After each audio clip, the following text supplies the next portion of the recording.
একজন একজনকে ভালোবাসে, অবৈধ ভালোবাসা, বৈধটা না, অবৈধটা।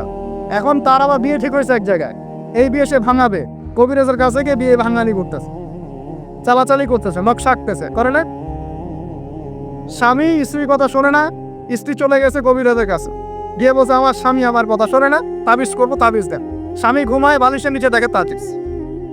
আসলে এরকম কুফরি কালাম সবই সে। কেউ জাদুবিদ্যার চর্চা করতেছে মানুষ এখন, এবং বিশ্বাস করেন আমি একটা নিউজ দিই আপনাদেরকে, এখন বিশ্বের একটা অংশের মানুষ সত্যি সত্যি ব্ল্যাক ম্যাজিক বা কালো জাদু করে।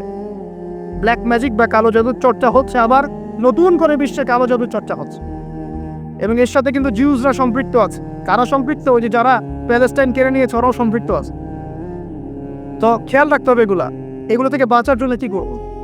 বাঁচার জন্য প্রতিদিন 5 ওয়াক্ত নামাজ, পবিত্র অবস্থায় থাকার চেষ্টা করা, সকাল সন্ধ্যার মাসনুন দোয়া কালামগুলো পড়বেন হিসনুল মুসলিম বই থেকে, আর এই যে আপনার কোরআন তেলাওয়াত, ডেইলি একটু করে কোরআন তেলাওয়াত পড়লে ইনশাল্লাহ এই ধরনের চোখ লাগা, বদনজর, জাদুটোনা সবকিছু পরাজিত হয়ে যাবে ইনশাল্লাহ।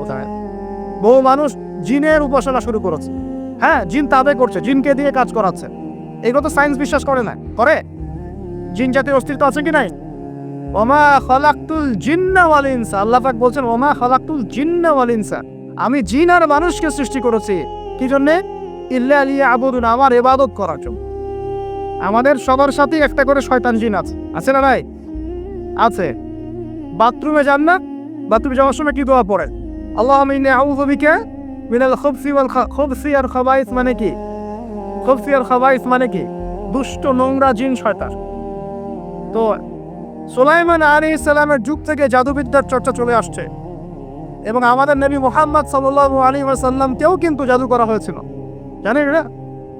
আমাদের নবী সাল্লাল্লাহু আলাইহি ওয়াসাল্লামের মাথার চুল মোবারককে নিয়ে জাদু করেছিল এক ইহুদি মহিলা, ঠিক আছে?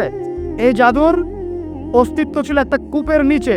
আলী রাদিয়াল্লাহু আনহু গিয়ে সেটাকে খুঁজে বের করেন, রাসূল সাল্লাল্লাহু আলাইহি ওয়াসাল্লামের সামনে এটা ধ্বংস করে দেওয়া হয়। এরপরে এই সময় নাজিল হয় কুল আউযু বিরাব্বিল ফালাক মিন শাররি মা খালাক ওয়া মিন শাররি গাসিকিন ইযা ওয়াকাব ওয়া মিন শাররিন নাফাসাতি ফিল উকাদ। এটা হচ্ছে জাদুর আয়াত। ওয়া মিন শাররিন নাফাসাতি ফিল উকাদ ওয়া মিন শাররি হাসিদিন ইযা হাসাদ। এবার নাজিল হয় কুল আউযু বিরাব্বিন নাস মালিকিন নাস ইলাহিন নাস মিন শাররিল ওয়াসওয়াসিল খান্নাস আল্লাযী ইউওয়াসউিসু ফি সুদুরিন নাস মিনাল জিন্নাতি ওয়ান নাস। এই সূরা দুটো নাজিল হয় এই ঘটনার প্রেক্ষিতেই। আমরা তো শানে রাসূল অনেকে জানি না, তো এইগুলো এখন শিরকি আকীদা আমাদের সমাজে চলছে। আবার একটা কি কথার মধ্যে শেষ চলছে, কথা। আমরা বলছি আমরাই সমস্ত ক্ষমতার অধিকারী, বলছে কি না? এরকম কথা শোনা যায় না? আর তাবারাকাল্লাযী বিয়াদিহিল মুলক মানে কি? বরকতময় সেই সত্তা যার হাতে সমস্ত ক্ষমতা, রাজত্ব। তাবারাকাল্লাযী বিয়াদিহিল মুলক, তিনি বরকতময় সত্তা যার হাতে সমস্ত ক্ষমতা। আমরা বলি লা হাওলা ওয়ালা কুওয়াতা ইল্লা বিল্লাহ, কোনো শক্তি সামর্থ্য নাই কে ছাড়া? আল্লাহ ছাড়া। আর আমরা এদিকে বলছি সমস্ত ক্ষমতা আমাদের হাতে। এটা কি শিরক হচ্ছে না? শিরক হচ্ছে। আমরা বলি অনেক সময় বলে ফেলি ভাই কেমন আছেন? হ্যাঁ ভাই আপনার দোয়ায় ভালো আছে। আপনি কি আমার দোয়ায় ভালো আছেন? আপনাকে বলতে হবে যে আলহামদুলিল্লাহ, আল্লাহর ইচ্ছায় অতঃপর আপনার দোয়ায় ভালো আছে। কথা খুব সাবধানে, আলহামদুলিল্লাহ আল্লাহর ইচ্ছায় এবং অতঃপর আপনার দোয়ায় ভালো আছে। অতঃপর বলতে হবে, অতঃপর, এবং না, অতঃপর। বলছে মা কেমন আছে? ভালো আছে, ডাক্তার ভালো ছিল, না হলে মাকে বাঁচানো যেত না, ব্যাস শিরক হয়ে গেল। বলছে নৌকাটা ডুবে যাচ্ছিল, মাঝি ভালো ছিল, না হলে নৌকা ডুবে যায়। ড্রাইভারটা ভালো ছিল, না হলে রাস্তা নির্ঘাত অ্যাক্সিডেন্ট হতো। এইটা কথা আমরা চলতে ফিরতে শিরক করতেছি। এই যে মেয়ে ছেলেরা বল তোমাকে ছাড়া বাঁচবো না, যদি একটা মেয়ের জন্য জীবন দিয়ে দেন তাহলে আল্লাহর জমিনে আপনি আল্লাহর জন্য কি করবেন? তো এই যে অনেক গানও আছে, দেখবেন অনেক গানের লিরিক্সগুলো, ম্যাক্সিমাম গানের লিরিক্সের মধ্যে দেখবেন শিরকি কথা আছে। খেয়াল করে দেখবেন ম্যাক্সিমাম গানের লিরিক্সের মধ্যে শিরকি কথা আছে। আপনারা একটু খেয়াল করে দেখবেন অনেক গানের লিরিক্স আছে এগুলো কিন্তু শিরকি কথা, আল্লাহর সাথে দ্রোহিতা হচ্ছে কি না? তো এই কথায় তিনটা ক্ষেত্র বললাম, কথায়, কাজে এবং চিন্তায়। এই তিনটা ক্ষেত্রে মুসলিম সমাজের মধ্যে এখন শিরক বিরাজ করছে। এটা আমাদের উম্মতের সবচেয়ে বড় সমস্যা। আল্লাহ পাক আমাদের সবাইকে শিরক মুক্ত আমল করার তৌফিক এনায়েত করুন। সকলে বলে আরে তাহলে কি করতে হবে? আমি কয়েকটা বই পড়ার পরামর্শ দিচ্ছি। কিতাবুত তাওহীদ একটা বই আছে, শিরক সম্পর্কে অনেক বিস্তারিত আলোচনা করা আছে, এটা পড়তে পারেন। তারপরে কোরআন সুন্নাহর আলোকে ইসলামী আকীদা একটা বই আছে, এটা পড়তে পারেন। আকিদা কাহাবিয়াটা পড়তে পারেন। আর শিরক সম্পর্কে আরও অনেক বইপত্র বাজারে বের হয়েছে, শিরক কী ও কেন ইত্যাদি টাইপের।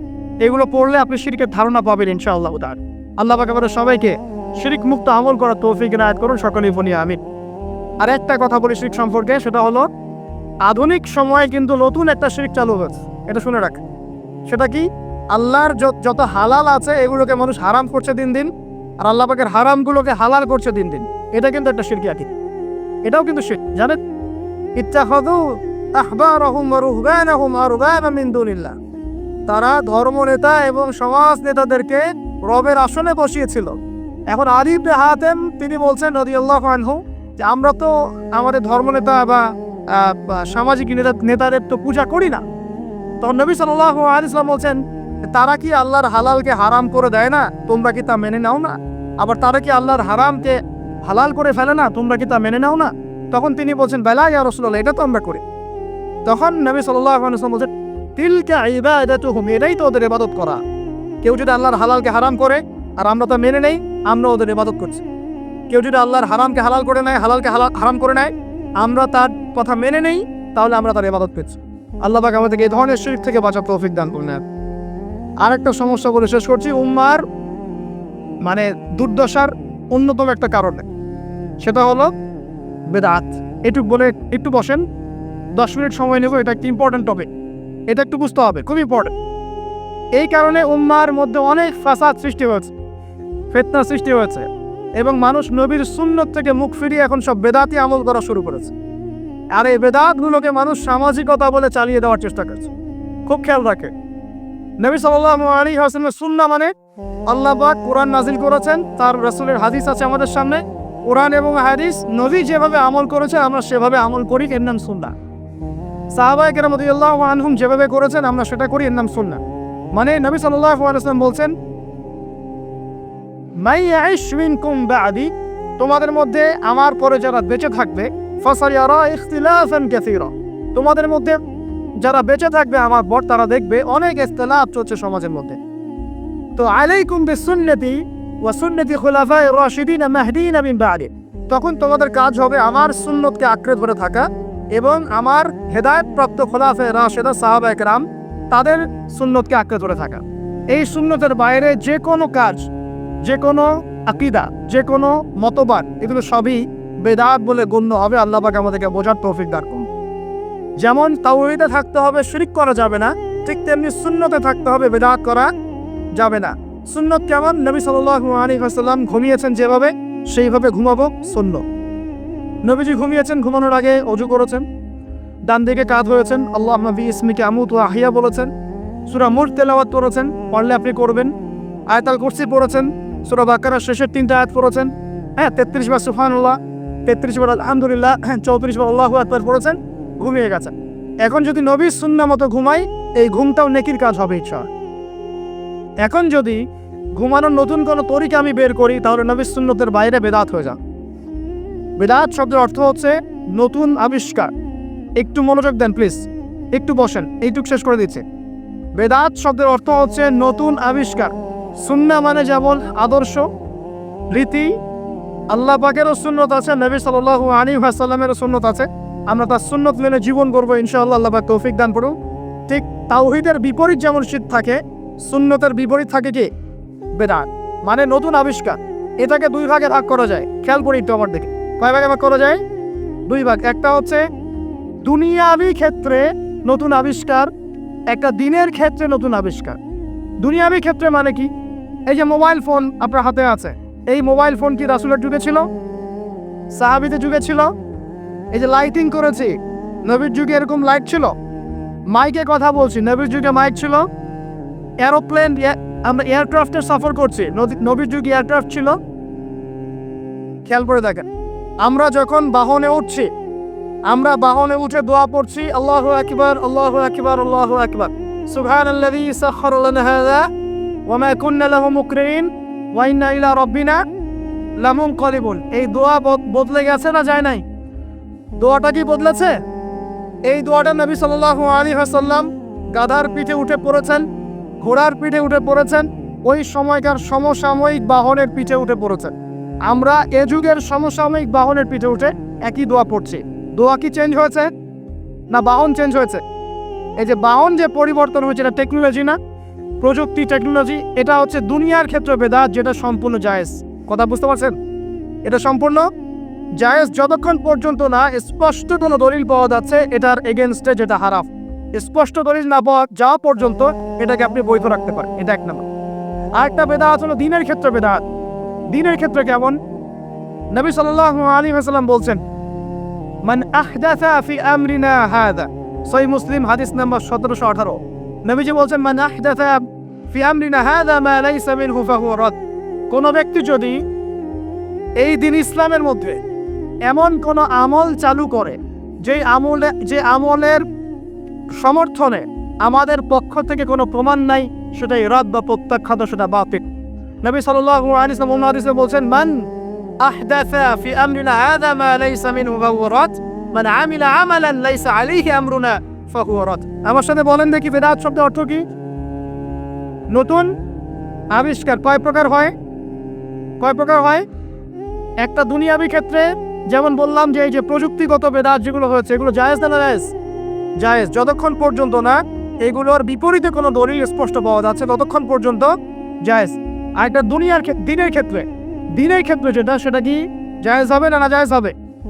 দিনের ক্ষেত্রে যদি আমরা এমন কোনো আমল করি নেকির আশায়, সওয়াবের আশায়, যেটা রাসূল করেন নাই, সাহাবীরা করেন নাই এবং তাবেঈন ইমামগণ সবার থেকে প্রমাণিত না, এই কাজটা যদি সওয়াবের আশায় করতে যাই যার পক্ষে কোনো দলিল পাওয়া যায় না, সেটাকেই বাতিল প্রত্যাখ্যাত বেদাত বলা হয়। কথা বুঝতে পারছেন কিনা? উদাহরণ দিলে এবার ক্লিয়ার হবে। কয়েকটা ভাবে হতে পারে। যেমন এক নাম্বার ধরন কেমন? মনে করেন যে আপনি হালুয়া রুটির সেমাই খাবেন। খুব ভালো কথা।